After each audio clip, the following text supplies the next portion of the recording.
Hi friends, welcome to విజేత Mahesh vlogs. Good morning అందరికీ, YouTube family members అందరికీ good morning అండి.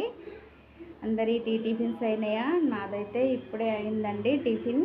చపాతీ అయితే వేసిన. ఈరోజు చెప్పాను కదండి, నాకు చపాతీ చాయ్లో పెట్టుకొని తినడమే ఇష్టం. కర్రీలో కన్నా నాకైతే చపాతీ అయితే చాయ్లో పెట్టుకొని తినడమే ఇష్టం అండి. అందుకనేసి నేను చాయ్లోనే పెట్టుకొని తింటా. మా పిల్లలు కూడా అంతే అండి, చాయ్లో పెట్టుకునేసి తింటారు. అంటే కర్రీలో కూడా తినేస్తాం, కానీ ఆ కర్రీ కన్నా చాయ్లో పెట్టుకొని తినడమే మాకు చాలా ఇష్టం. ఈరోజైతే మేము మ్యారేజ్ వెళ్తున్నామండి. మా బంధువులది మ్యారేజ్ ఉంది. మ్యారేజ్ అయితే వెళ్తున్నాం. ఓకేనా? నా ఛానల్ ఎవరైనా కొత్తగా చూస్తున్న వాళ్ళైతే సబ్స్క్రైబ్ చేయండి ప్లీజ్, లైక్ చేయండి, కామెంట్ చేయండి. ఓకేనా ఫ్రెండ్స్, బాయ్.